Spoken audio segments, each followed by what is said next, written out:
Hi everyone, welcome to my channel Sanskrit Telugu classes by Karuna. మనకి ఇంతకుముందు degree first year first sem మనం తెలుగు చదువుకుందాం.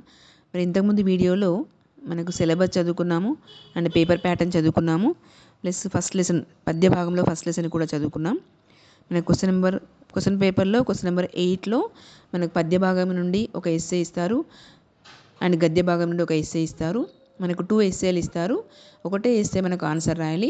వ్యాసరూప ప్రశ్న ఒకదానికి రాస్తే సరిపోతుంది. కాబట్టి మనము పద్య భాగం నుండి ఎస్సేలు చదువుకుంటే సరిపోతుంది. ఇంతకుముందు శకుంతలోపాఖ్యానం లెసన్ చదువుకున్నాం. ఇప్పుడు గొడగూచి కథ సెకండ్ లెసన్ గొడగూచి కథ. మన కవి పాల్కురికి సోమనాథుడు. ఈ సోమనాథుని యొక్క వివరాలు: పాల్కురికి సోమనాథుని జన్మస్థలము పాల్కురికి అనే గ్రామం. మరి పాల్కురికి ఓరుగల్లుకు ప్రస్తుతం వరంగల్ 30 కిలోమీటర్ల దూరంలో ఉంది. ఇతడు పాల్కురికిలో వెలసిన సోమేశ్వరుని అనుగ్రహంతో జన్మించడం వల్ల ఈయనకు తల్లిదండ్రులు సోమనాథుడు అనే పేరు పెట్టారు. మరి సోమనాథుని యొక్క తల్లి శ్రీయాదేవి, తండ్రి విష్ణురామిదేవుడు. పాల్కురికి సోమన 12-13 శతాబ్దాల మధ్యకాలంలో జీవించాడు. మరి పాల్కురికి రచనలు: సోమన రచనలన్నీ స్వతంత్రాలు, అనువాదాలు కావు. మరి నన్నే ప్రారంభించిన ఆంధ్రీకరణ ఉద్యమాన్ని ఈయన అనుసరించలేదు. మరి కావ్యం ప్రారంభించేటప్పుడు ఈయన తెలుగు పద్యంతోనే రచన ప్రారంభించాడు. ఈయనకు దేశీ రచన పరమలక్ష్యము. అందువల్ల రగడ, శతకము, గద్య ఉదాహరణ, ద్విపద మొదలైన స్వతంత్ర సాహిత్య ప్రక్రియల్ని చేపట్టి రచన సాగించాడు. మరి పాల్కురికి యొక్క పద్య రచనలు: అనుభవసారము, వృషాధిప శతకం, చతుర్వేద సారం, చెన్నమల్లు సీసములు అనేవి ఈయన యొక్క పద్యకృతులు. మరి ద్విపదలు: బసవ పురాణం, పండితారాధ్య చరిత్ర అనేవి ఈయన యొక్క ద్విపద రచనలు. మనకు గొడగూచి అనే కథ బసవ పురాణం అనే ద్విపద కావ్యంలోని తృతీయాశ్వాసము నుండి గ్రహింపబడింది. మరి గొడగూచి కథ పాల్కురికి సోమనాథుడు. గొడగూచి అనే యొక్క ముగ్ధ భక్తురాలు, ఈమె శివుని యొక్క భక్తురాలు. ఈమె యొక్క అమాయకత్వాన్ని, ఈమె ముగ్ధ భక్తిత్వాన్ని, మరి చిన్నపిల్లల యొక్క మనస్తత్వం ఈ విధంగా ఉంటుంది మనకి లెసన్లో వివరించాడు. గొడగూచి యొక్క కథ. గొడగూచి మరి ఏ విధంగా తన యొక్క అమాయకత్వంతో శివుణ్ణి వేడుకుంది. బసవ పురాణంలో పాల్కురికి సోమనాథుడు చెప్పిన ముగ్ధ భక్తుల కథలలో గొడగూచి కథ ఒకటి. ముగ్ధ అంటే ఉదయిస్తున్న యవ్వనం కలది. అంటే గొడగూచి 10-12 సంవత్సరాల వయస్సు గల బాలిక. గొడగూచి పాత్రలో పాల్కురికి చిన్నపిల్లల యొక్క మనస్తత్వాన్ని చక్కగా వర్ణించాడు. గొడగూచి యొక్క తండ్రి నిత్యం ఆ ఊరిలోని శివుడికి కుంచెడు పాలు నైవేద్యం పెట్టేవాడు. గొడగూచి తండ్రి శివదేవుడు. అతడు గొప్ప శివభక్తుడు. అతడు ఒకసారి భార్యతో కలిసి పొరుగురికి వెడుతూ తన కుమార్తెతో మరి గొడగూచితో నిత్యం శివుడికి కుంచెడు పాలను ఆరగింపు పెట్టమని మర్చిపోవద్దని చెప్పి వెళ్ళాడు. కుంచెడు అంటే ఆ రోజుల్లో పూర్వకాలంలో పాత్ర అది. కుంచెడు పాలు తీసుకెళ్ళి, ఆవు పాలు తీసుకెళ్ళి మరి శివదేవుడు నైవేద్యం పెట్టేవాడు. తన ఊరికి వెళ్తూ మరి తన కూతురికి చెప్పి వెళ్ళాడు. గొడగూచి తండ్రి చెప్పినట్లే పంచి ఆవు పాలను మరగకాచి కుంచెడు పాలు గిన్నెలో పోసుకొని శివుడి ఆలయానికి వెళ్ళి పాత్రను శివలింగం ఎదుట పెట్టింది. మరి శివలింగము ఆ పాలను స్వయంగా తాగుతుందని ఆమె ముగ్ధత్వంతో భావించింది. శివుడు ఆ పాలను తాగకపోయేసరికి ఆందోళన పడింది. తాగమని శివుణ్ణి వేడుకుంది.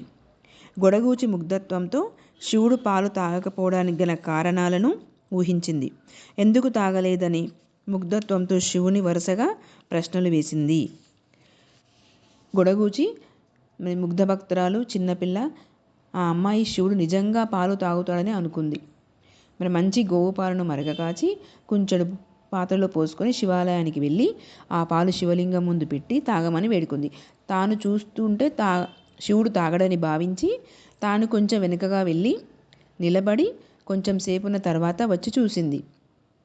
మరి పాత్రలో పాలు ఏమీ తగ్గలేదు. శివుడు పాలు తాగలేదు.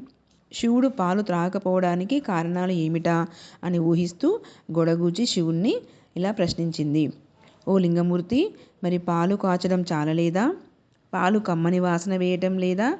పాలు అపరిశుభ్రంగా ఉన్నాయా? మరి విరిగిపోయాయా? చిన్నపిల్లనన పాలు తాగే వేళ దాటి పొద్దెక్కిందా? మరి పాలు పొగవాసన వేస్తున్నాయా? పాలు తాగాలని బుద్ధి పుట్టడం లేదా? పాలల్లో నెయ్యి వేయడం మర్చిపోయానా? పాలు బాగా వేడిగా ఉన్నాయా? పాలల్లో నీళ్లు కలిసాయా?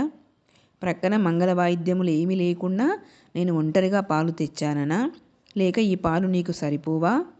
మరి ఇవి ఆవు పాలు కావనా? నేను ఈ పాలపై దృష్టి పెట్టాననా? పాలు తెచ్చిన పాత్ర మూటైనదా? మరి ఈ పాలు కుంచెడు లేవా? ఆరగింపు పెట్టడము నాకు చేత కాదా? ఈ పాలపైన మీగడ లేదా? నేను తెచ్చేటప్పుడు ఈ పాలను ఎవరైనా చూశారనా? మరి ఊరకనే ఏ కారణం లేకుండా ఎందుకు పాలు త్రాగటం లేదో చెప్పు అని గుడగూచి శివుణ్ణి వేడుకుంది. అంతగా ఆకలి లేకపోతే కొంచెము పాలు తాగి మరి మిగిలినవి తనకు మిగల్చమని కోరింది. ఈ విధంగా శివుడు పాలు త్రాగకపోవడానికి గల కారణాలను గుడగూచి ఊహించి అనేక విధాలుగా ప్రశ్నలు వేసింది. మరి తండ్రి ఇంట్లో అర్చనకు పిలుస్తానని, వీరభద్రుడి యొక్క జాతరకు బండి తోలిస్తానని, తల్లిదండ్రులు తమకు ఇచ్చే బొమ్మలు వగైరా తెచ్చిస్తానని ముగ్ధత్వంతో శివుని ఊరడించింది. గుడగూచి ప్రశ్నలు తెచ్చి ఇస్తానన్న వస్తువులు ఆమె చిన్నపిల్ల యొక్క మనస్తత్వానికి అద్దం పడుతున్నాయి. మరి ఇంత అమాయకత్వంగా, ఇంత చిన్నపిల్ల మనస్తత్వంగా మరి శివుణ్ణి అనేక విధాలుగా బ్రతిమలాడింది.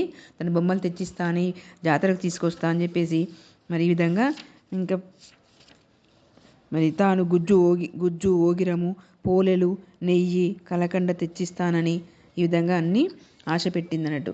శివుని అనేక రకాలుగా ఆశ పెట్టి అన్ని విషయాలు అన్ని రకరకాలుగా బ్రతిమలాడి తనను మరి పాలు తాగమని చెప్పేసి బ్రతిమలాడి ప్రార్థిస్తుంది. మరి శివుడు పాలు తాగకపోయేసరికి ఆమె చిన్నపిల్ల కాబట్టి మారం చేసింది, పంతం పట్టింది, పాలు తాగమని కోపపడింది, బతిమిలాడింది, అరిచింది, ఏడ్చింది, తన కాళ్ళను నేలపై తాటించింది. మరి శివుడు పాలు తాగలేదని తెలిస్తే తన వాళ్ళు తనను చంపేస్తారు అంటూ, మరి వాళ్ళ నాన్న చంపేస్తాడంటూ ముందుగానే తాను శివుడు ఎదుట చస్తానని శివలింగం పైన తన తలను పెట్టి బాదుకోవడానికి సిద్ధపడింది.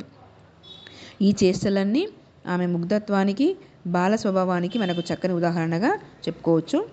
మరి శివుడు ఆమె పంతానికి జాలిపడి పాలు తాగాడు.